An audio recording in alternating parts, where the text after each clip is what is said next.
Imagine this. You're sitting in a cafe, the kind with indie music humming overhead and a barista who knows your name. Outside, the world moves. A mother pulling her child away from traffic, a dog barking at nothing, a leaf doing cartwheels across the pavement. But you don't see it. Not really. Your eyes are lowered to your phone. A thumb dances mindlessly.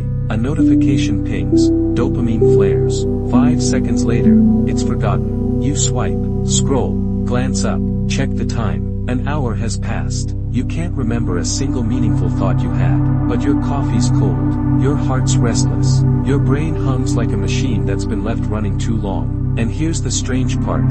You chose this. Not once, but over and over. You've done it in bed, under covers meant to shelter you from the world. At the dinner table, where generations once told stories and passed on wisdom. In the restroom, where privacy once meant sacred solitude. And in the mirror, where even your own reflection is no longer enough to hold your gaze. It's not just distraction, it's something far deeper, like your attention, your presence, your being, has been hijacked. Now ask yourself, when was the last time you were truly alone with your thoughts without trying to mute them? When did you last look at a tree, not a picture of one, not a background on your screen, but a real tree and feel anything at all? Do you even know what your own voice sounds like anymore, when it isn't reacting, liking, commenting, sharing?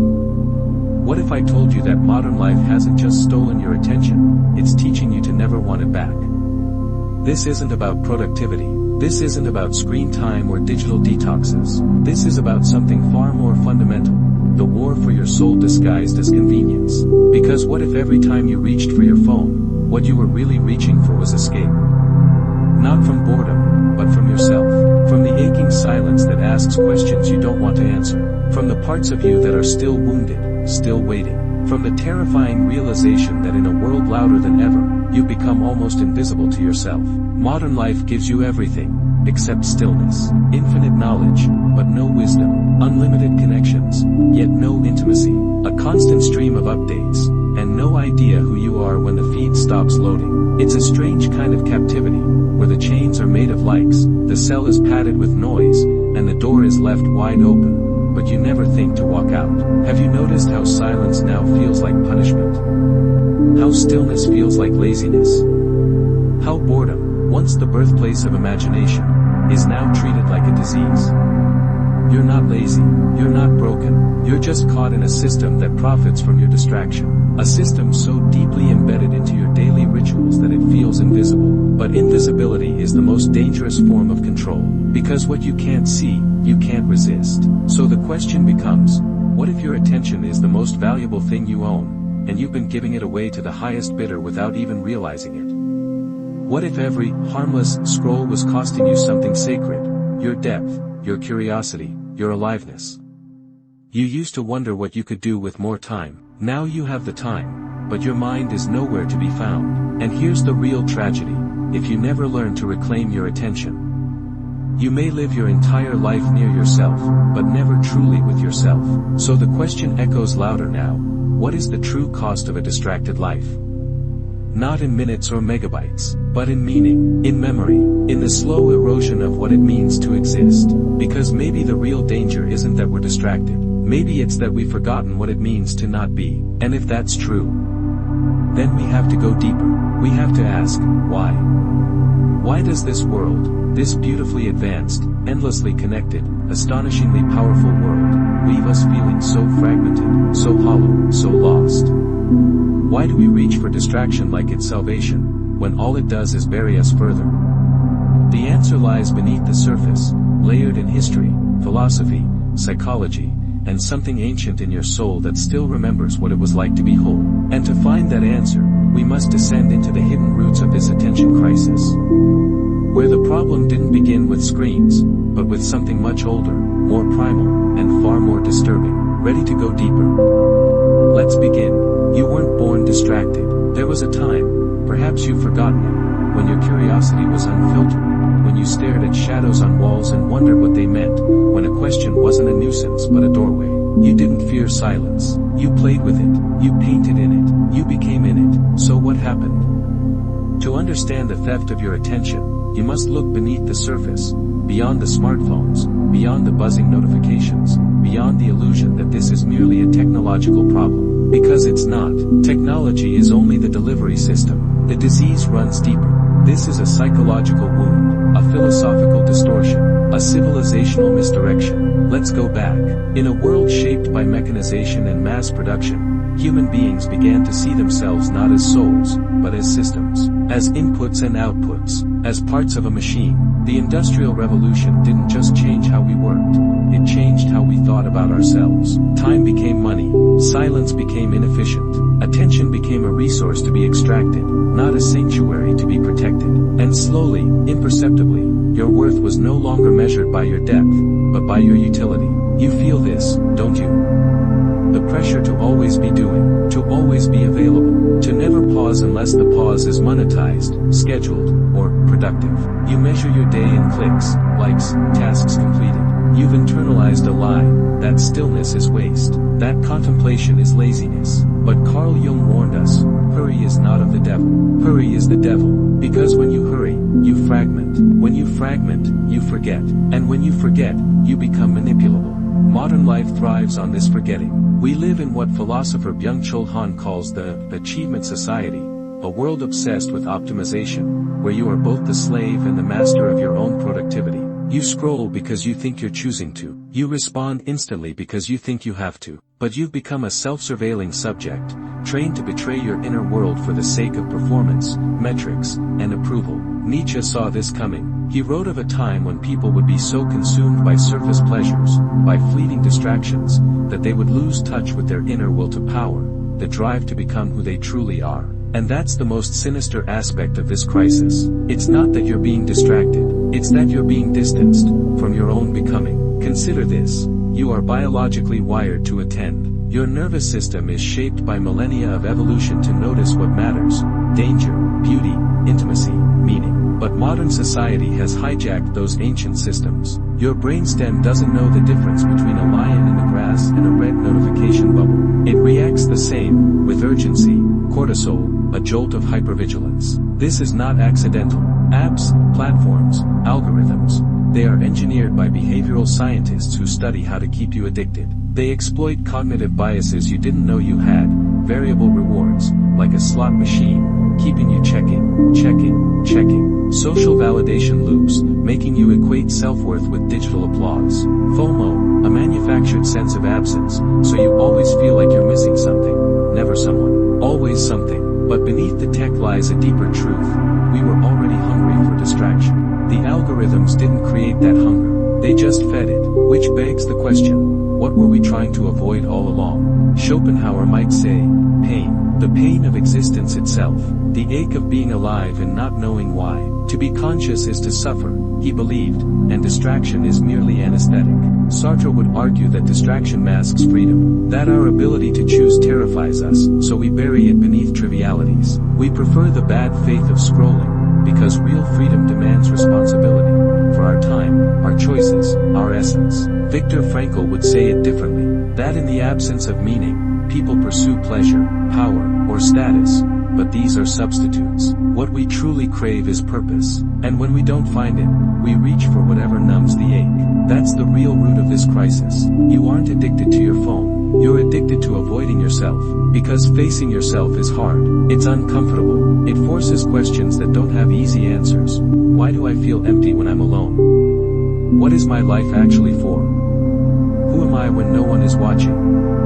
These are not the kinds of questions that get likes, so instead, we live on the surface, reacting, scrolling, achieving, always moving, never arriving. But even in the busiest moment, a part of you knows that the more you chase connection, the lonelier you feel, knows that the more you fill your mind, the emptier your soul becomes, knows that attention isn't just a function, it's a reflection of love. To attend to something is to say, this matters. So when you attend to noise, what are you saying matters?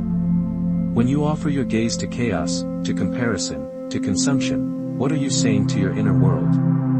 You're saying, you are not worthy of my attention, and that is the true theft, not just of your time, but of your self-respect. The slow erosion of your ability to be with yourself, to sit in silence, to hear the voice beneath the noise. this didn't happen overnight. It was 1,000 tiny choices, a slow death by distraction, but you can feel it now, can't you?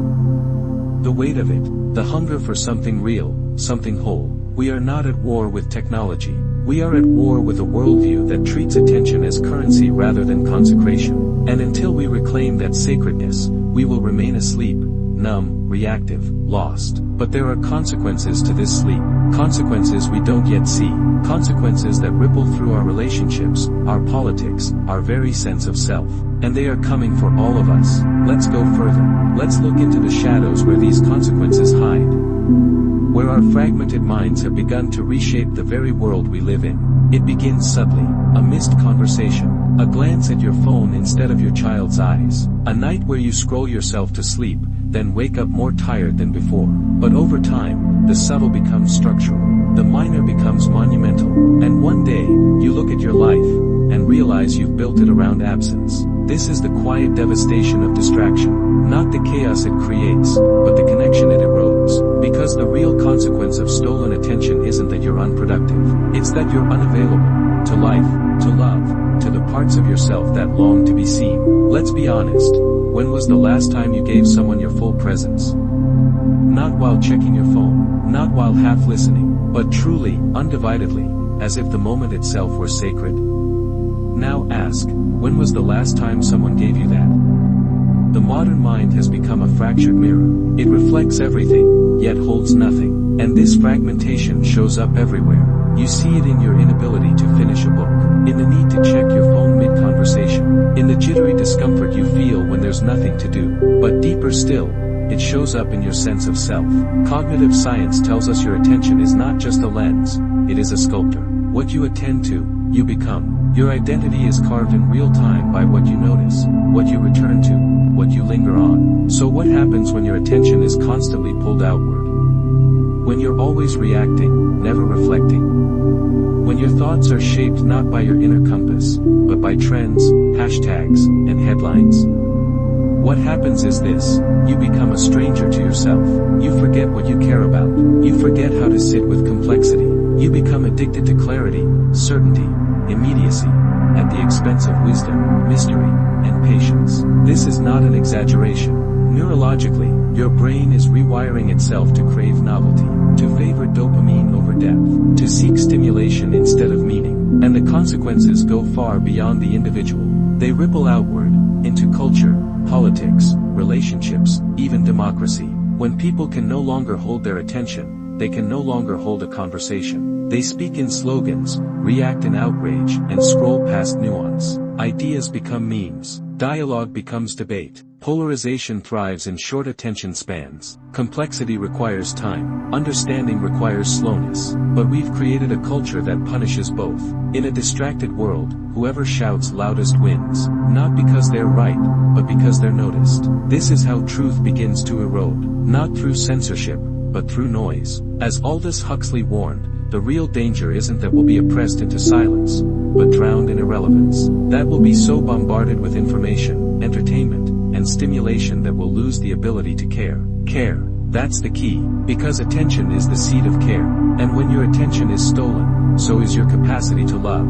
Love, real love, requires presence, requires depth, requires the patience to see another fully, not just through the lens of utility, but mystery. But how can you love someone if you're never really with them? How can you love yourself if your mind is always somewhere else? This is the cost we don't speak of, not just anxiety or burnout, but a slow emotional starvation, a loss of intimacy with the world. We've mistaken stimulation for connection. We've confused visibility with being seen, and we've traded the richness of embodied experience for the thinness of digital attention. Imagine an artist who can no longer concentrate long enough to paint, a writer who scrolls instead of writing, a parent who looks at their phone during bedtime stories. What is lost in those moments is not just time, it's meaning. And this loss accumulates, not in megabytes, but in memory, because your memories are shaped by what you attend to. If your attention is fractured, your memories become shallow. Whole years can pass in a blur, because you were never fully there. This is how entire lives are lost, without ever being lived. And here's the most haunting part, distraction doesn't feel painful, until it's too late. It numbs you, like a slow leak in your consciousness, a quiet drifting away from the shores of your own soul. You start to feel anxious, but you can't name why. You start to feel hollow, but you blame yourself. You start to long for something, but you no longer remember what. This is not personal failure.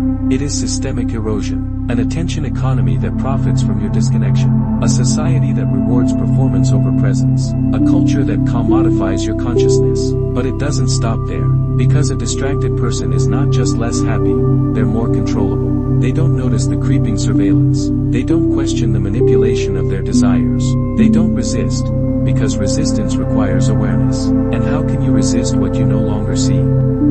The distracted mind is a colonized mind, not through force, but fatigue, because distraction is exhausting, always switching, reacting, absorbing. It drains your ability to choose. And when your choices are exhausted, others choose for you. This is the real danger. Not that you'll be overtaken, but that you'll surrender, without even realizing it. So you must ask yourself, what kind of world does distraction create? What kind of person does it shape you into? What kind of life are you sleepwalking through? And more importantly, what lies on the other side of this haze? Because there is another way. There is a rebellion, a quiet, radical act of reclaiming what has been stolen, a return to depth, to presence, to power. But to find it, you must stop drifting. You must turn toward the discomfort. You must become dangerous again, not to others, but to the systems that keep you numb. Are you ready to remember what it means to be awake? Then come closer. The rebellion begins in the most unexpected place, stillness. It doesn't start with a battle. It starts with a breath. One honest, unfiltered moment where you choose to stop. Where you do the most subversive thing imaginable in a world built on speed. You pause. Because in that pause, in that sacred act of doing nothing, you begin to feel the truth that the noise was designed to drown out. You are not powerless. You were made to focus. You were made to feel deeply, to notice slowly, to move with intention. You were not built for fragmentation. You were built for presence. And reclaiming that presence isn't a productivity hack. It's a revolution of being. But rebellion never feels safe at first. It feels awkward, disorienting, even painful. Because silence isn't just silence, it's confrontation. With all the fears, doubts, and desires you've buried beneath distraction. It's the mirror you've been avoiding. And yet, this discomfort is the birthplace of clarity. It's where the fog begins to lift. Where your real thoughts, not the recycled noise of the internet, start to re-emerge. Where your soul, long exiled, knocks gently at the door. This is where it begins, not with a grand escape, but with a radical return. A return to your body, to your breath, to your senses, to the sacred art of noticing. Notice the way light falls on the floor. Notice the taste of your morning coffee, as if it were your first. Notice the ache in your chest that doesn't want to be pushed away anymore. Notice the part of you that is still whole, still unbroken, beneath the noise. And then, build a life around that noticing. This is the rebellion, choosing depth over speed, silence over noise, being over performing. You won't find this rebellion on your feed. You'll find it in the slow, defiant act of waking up. Let others chase what's trending. Let them scramble for clicks and vanish into algorithms.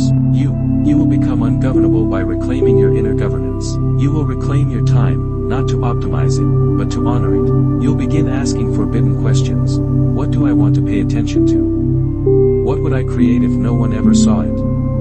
What's waiting for me in the stillness I've been avoiding? These aren't idle musings. They're fire. They're the weapons of the inward warrior. You don't need to move to the woods or throw away your phone. You need to change the relationship. From unconscious consumption to conscious choice. The philosopher Epictetus once said, "No man is free who is not master of himself." Freedom isn't doing whatever you want. It's knowing why you want it in the first place. And that means mastering your attention. Not with force, not with guilt, but with reverence. This is not about detoxing or deleting apps for a weekend. It's about restructuring your reality. Creating space for silence. Designing rituals that reawaken your ability to focus. What does that look like? It looks like waking up and meeting the morning before the screen. Sitting in stillness, even for 5 minutes, and noticing your own mind. Reading something longer than a headline. Something that invites you to think.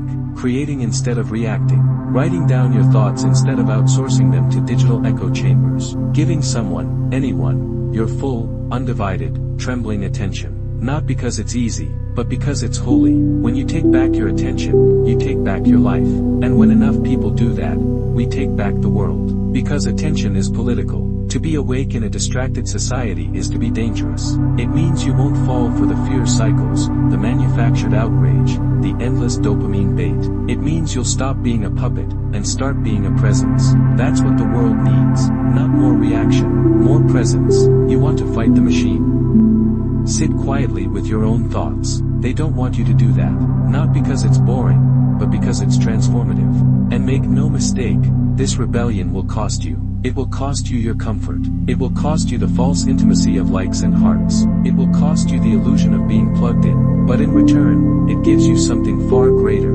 depth, stillness, intuition, truth, power. The power to direct your energy instead of leaking it. The power to think thoughts that are truly yours. The power to build a life based not on noise, but on knowing. And once you taste that knowing, the world will never own you again. You'll begin to see through things, to feel a current under the surface, pulling you back into alignment. You'll notice how much time people waste in hollow loops, and you'll choose differently, not because you have to, but because you're free to. You'll walk into rooms not needing attention, because you own yours. You'll become magnetic, not by speaking louder, but by listening deeper. You'll create art, love, ideas, not to perform, but to reveal.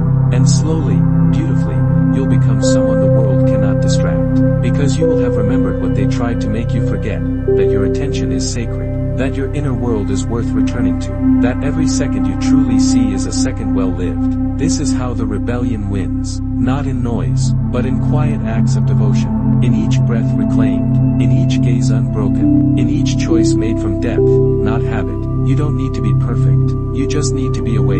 And when enough of us wake up, the old world won't survive, because it was built on our sleep. Now, you're no longer asleep, you're standing on the edge of the final door. The world may never stop trying to steal your attention, but now, you remember who it belongs to. Are you ready to step through? Then let's go, because the final truth, the one hidden behind it all, is waiting, and it will change everything. There is a moment, after the noise fades, after the rebellion has begun, after you've reclaimed even a sliver of your attention, when something strange starts to happen. It doesn't come with fanfare. There is no notification, no app update, no dramatic soundtrack, just a stillness, a silence so deep it feels almost unnatural, like something sacred long buried is beginning to stir. And if you stay with it, if you don't run, scroll, escape, you begin to hear it. A whisper, faint, but clear. A voice you haven't heard in years, maybe decades. Your own, not the voice shaped by algorithms, advertising, and anxious comparisons. Not the one that performs and pleases and predicts what others want, but the original, the one untouched, the one that was always there, waiting. It doesn't shout, it doesn't persuade, it simply knows. And this is where everything changes. Because here is the final truth, the one no one told you, the one they hope you never discover. You are the one who chooses what your life means. Not the culture, not the market, not the noise. You. And attention, pure, undivided, intentional attention, is the key that unlocks this truth. Because meaning is not found, it is made, and you make it with your attention. You don't find purpose like a product on a shelf. You give purpose to a person, a place, a moment, by being fully with it. What you love becomes sacred, not because it was sacred to begin with, but because you chose to attend to it with reverence. That's the divine power they tried to make you forget, that you are not a passive receiver of meaning, you are a creator of it. And what you give your attention to, you give your life to. This is not a metaphor, this is literal. Look back on your life, trace it, not in events, but in attention. The years you were most alive weren't necessarily the happiest, they were the ones you were most present for. When you were fully there, in grief, in love, in uncertainty, in awe. When you weren't spectating, you were inside the experience. That is life, not the filtered version, not the archive of photos and metrics, but the unmediated, sacred now. And the ultimate betrayal is not that the world distracts you, it's that it convinces you that your presence doesn't matter, that your attention is small, disposable, insignificant. But it is the opposite. Your attention is the most powerful force you possess. It is what turns breath into prayer, a glance into intimacy, a touch into healing, a moment into memory, a life into something worth living. So what happens when you finally realize that?